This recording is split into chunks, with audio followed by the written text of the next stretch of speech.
નમસ્કાર દર્શક મિત્રો, આપ નિહાળ રહ્યા છો સાઈ ગ્રુપ મીડિયા હાઉસ દ્વારા સંચાલિત નવસારી લાઈવ અને ઝટપટ ન્યૂઝ. દિવસભરની ઘટનાઓથી અવગત કરાવતું એકમાત્ર બુલેટિનમાં જુઓ દેશ અને દુનિયાના આજના મહત્વના સમાચાર. નવસારીનો વલ્લભ એસ્ટેટ માર્ગ પહોળો કરવા લાઇન દોરીની નોટિસ. આ રસ્તાને 18 મીટર પહોળો કરવાની નેમ ધરાવતી મહાનગરપાલિકા. ટ્રાફિક સમસ્યાથી ત્રસ્ત Navsari Vallabh estate rotary circle નજીકના માર્ગને પહોળો કરવા મહાનગરપાલિકાએ લાઇન દોરી મૂકવા જાહેર નોટિસ બહાર પાડી છે. મહાનગરપાલિકા બન્યા બાદ આ 8મા માર્ગ માટે લાઇન દોરી મૂકવાની તજવીજ કરાઈ છે. શહેરના કેટલાક ટ્રાફિકગ્રસ્ત સર્કલ માર્ગમાં ટેકનિકલ સ્કૂલ નજીક વલ્લભ એસ્ટેટ પાસેથી પસાર થતો માર્ગ પણ સમાવેશ થાય છે. આ રસ્તા પરથી રોજિંદા મોટા પ્રમાણમાં વાહનો પસાર થાય છે અને સતત ભારે ટ્રાફિક પણ રહેતો હોય છે. હવે વોટરવર્ક્સ બિલ્ડિંગથી છાપરા રોડ તરફના હાલના 10.5 મીટર માર્ગને 18 મીટર કરવાની લાઇન દોરી મૂકવા મહાનગરપાલિકા મ્યુનિસિપલ કમિશનરે જાહેર નોટિસ બહાર પાડી છે. આ લાઇન દોરીમાં આવતા અસરગ્રસ્ત મિલકત ધારકોને 1 મહિનામાં તેમના વાંધા સૂચન રજૂ કરવા પણ જણાવ્યું છે. અત્રે ઉલ્લેખનીય છે કે મહાનગરપાલિકાએ અગાઉ શહેરના 7 માર્ગ પર લાઇન દોરીઓની તજવીજ હાથ ધરી છે. હવે 8મો માર્ગ લાઇન દોરીમાં મૂકતા તજવીજ હાથ ધરાઈ છે. 2 માર્ગમાં તો ડિમોલિશન કરી જગ્યા ખુલ્લી પણ કરી દેવામાં આવી છે. લુન્સીકુઈ વિસ્તારના એક એપાર્ટમેન્ટ પર વીજળી પડતા લિફ્ટ અધવચ્ચે ખોટકાઈ. નવસારીમાં વહેલી સવારથી ગાજવીજ અને કડાકા ભડાકા સાથે ખાબકેલા માવઠા દરમિયાન શહેરના લુન્સીકુઈ વિસ્તારમાં આવેલ ફિલિંગ એપાર્ટમેન્ટ પર આકાશી વીજળી ત્રાટકતા એપાર્ટમેન્ટની લિફ્ટ ખોટકાઈ ગઈ હતી. જોકે એપાર્ટમેન્ટ ખાલી હોવાથી કોઈ અજુગતું ઘટના બની ન હતી અને કોઈ જાનહાનિ થઈ ન હતી. કરોડોના ખર્ચે બનેલ રેલવે ઓવરબ્રિજના છેડે પાણી ભરાયા. છાપરા રોડ વિસ્તાર કિચડથી ખદબદ્યો. કમોસમી વરસાદે ચાલુ વર્ષે માંજા મૂકી છે. ડાંગર છે, કેરી, ચીકુ જેવા બાગાયતી પાકો પકવતા ખેડૂતો માથે હાથ દઈને રડવું પડે એવી પરિસ્થિતિ ઊભી કરી છે. દર વર્ષે કમોસમી વરસાદના કારણે જનજીવનને સીધી અસર થાય છે. નવસારી શહેર અને જિલ્લા સહિત સમગ્ર દક્ષિણ ગુજરાતમાં વરસાદને પગલે જનજીવન પ્રભાવિત થયું હતું. નવસારી ઉપરાંત દક્ષિણ ગુજરાતના તાપી, સુરત, ડાંગ અને વલસાડ જિલ્લાઓમાં કડાકા ભડાકા અને ગાજવીજ સાથે ધોધમાર વરસાદ પડ્યો હતો. સવારથી શરૂ થયેલ ધોધમાર વરસાદને પગલે નવસારીના અનેક વિસ્તારોમાં વરસાદી પાણીનો ભરાવો થયો હતો. ક્યાંક વૃક્ષો તૂટી પડવા તો ક્યાંક રસ્તાઓ બંધ થઈ જવા તો ક્યાંક કીચડથી ખદબદતા રસ્તાઓ જેવી સમસ્યાઓને લઈને શહેરીજનો હેરાન પરેશાન થઈ રહ્યા છે. નવસારીના સરપોરપારડી ગામે યોજાયેલ ગ્રામ પંચાયત ટેનિસ ટુર્નામેન્ટમાં એંધલની ટીમ વિજેતા. નવસારી તાલુકાના સરપોરપારડી ગામે નવચેતન યુવક મંડળ દ્વારા ગ્રામ પંચાયત ડે ટેનિસ ટુર્નામેન્ટ યોજાઈ હતી. આ ટુર્નામેન્ટમાં આસપાસના વિસ્તારની 48 ટીમોએ ભાગ લીધો હતો.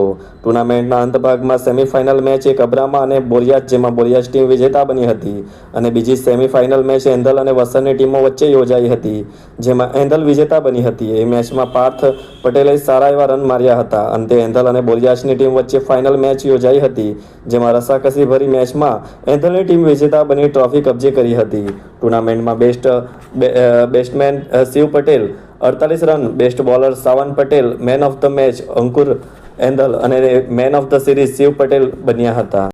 શું તમે શરીરના સાંધાના દુખાવાથી પીડાઈ રહ્યા છો કે પછી તમે કોઈ સ્પોર્ટ્સ ઇન્જરીથી પીડાઈ રહ્યા છો? લકવાની બીમારી બાદની પીડા સહન કરી રહ્યા છો? શું તમને સ્પાઇનલ પ્રોબ્લેમ છે? તો આ તમામ દુખાવાને હવે બાય બાય કરી દો, કારણ કે માસ્ટર ડિગ્રી ધરાવતા ખૂબ જ અનુભવી ફિઝિયોથેરાપિસ્ટ ડૉક્ટર અમિત પટેલ પાસે તમે આ તમામ સમસ્યાઓનું સચોટ નિદાન કરાવી ફરીથી નોર્મલ જિંદગી જીવી શકો છો. તો સરનામું નોંધી લો. Comprehensive care centre, DD street, library પાસે, અનુરાગ સારીઝની લાઇનમાં, નવસારી. તોફાની પવનને કારણે લુન્સીકુઈ ખાતે મુખ્ય માર્ગ પર એક વૃક્ષ તૂટી પડ્યું. શહેરના લુન્સીકુઈ મેદાન સામે મુખ્ય માર્ગ પર સવારે તોફાની પવનને કારણે એક વૃક્ષ તૂટી પડતા થોડા સમય માટે વાહન વ્યવહાર ખોટકાયો હતો. જોકે ફાયર બ્રિગેડના લશ્કરોએ સ્થળ પર પહોંચી તૂટી પડેલ વૃક્ષને કાપીને તાત્કાલિક રસ્તા પરથી દૂર કરી ટ્રાફિકને યથાવત કર્યો હતો. આ ઉપરાંત શહેરના અન્ય કેટલાક વિસ્તારોમાં વૃક્ષો તૂટી પડવા તેમજ પાણીના ભરવાના બનાવો પણ બન્યા હતા. જોકે કોઈ જાનહાનિ થઈ ન હતી. વાત કરીએ આજના હવામાનની, તો આજનું મહત્તમ તાપમાન 32°C જ્યારે લઘુત્તમ તાપમાન 20.5°C રહ્યું હતું. હવામાં ભેજનું પ્રમાણ સવારે 100% તો સાંજે 64% રહ્યું હતું. હવાની ગતિ 3.8 કિલોમીટર પ્રતિ કલાકની ઝડપે રહી હતી. ખેરગામમાં ઓપરેશન સિંદૂરના સંદર્ભમાં ભવ્ય તિરંગા યાત્રા નીકળી. ખેરગામ તાલુકા ભાજપ સંગઠન દ્વારા ઓપરેશન સિંદૂરના સમર્થનમાં રાષ્ટ્રપ્રેમને જાગૃત કરતી ભવ્ય તિરંગા યાત્રા ખેરગામ રામજી મંદિરથી પ્રસ્થાન થઈ હતી. જેમાં વિવિધ સમાજના આગેવાનો તથા ખેરગામ તાલુકાના 39 ગામના યુવાન ભાઈ બહેનો જોડાયા હતા. ભારત માતા કી જય અને વંદે માતરમના નારાથી ખેરગામ આખું ગુંજી ઉઠ્યું હતું. આખા ગામમાં ફરીને દશેરા ટેકરી થઈ ભેરવી ચોકડી પર રાષ્ટ્રગીતનું ગાન કરીને તિરંગા યાત્રાનું સમાપન થયું હતું. નવસારીમાં રેલવે ફૂટ બ્રિજને તોડવાની કામગીરીને લઈને 2 દિવસ બ્લોક કરાશે. તારીખ 25, 26 અને 27મીને 11 જેટલી ટ્રેનોને અસર થશે. 2 ટ્રેનો રદ કરાઈ. નવસારીમાં જૂના રેલવે ફૂટ બ્રિજ ઓવરબ્રિજને તોડવાની કામગીરીને લઈને આગામી તારીખ 26 અને 27ના રોજ ટ્રેન વ્યવહાર બ્લોક કરાશે. તેમજ 2 ટ્રેન રદ કરવામાં આવી છે તો કેટલીક ટ્રેનોના સમયમાં ફેરફાર કરી તેને મોડી કરવામાં આવી છે. નવસારી ઉપરાંત વલસાડ ખાતે પણ નવા બની રહેલ ફૂટબ્રિજ પર ગટર મૂકવાની કામગીરીને કારણે આ બ્લોકનો નિર્ણય લેવાયો છે. નવસારી રેલવે સ્ટેશન પ્લેટફોર્મની શરૂઆત થતાની સાથે આવેલ વર્ષો જૂના ફૂટ ઓવરબ્રિજને તોડી પાડવાની કામગીરી છેલ્લા કેટલાક સમયથી ચાલી રહી છે. વધુમાં ફૂટબ્રિજના વચ્ચેના ભાગને હટાવવાની કામગીરીને લઈને તારીખ 26 અને 27 બ્લોકનો નિર્ણય લેવામાં આવ્યો છે. फालूदा मिक्स की इतनी सारी वैरायटीज रिफ्रेश के पास है. अगर आपको भी चाहिए रिफ्रेश के फालूदा मिक्स की इतनी सारी वैरायटीज तो फिर सर्च करो, क्लिक करो, लाइफ को रिफ्रेश करो.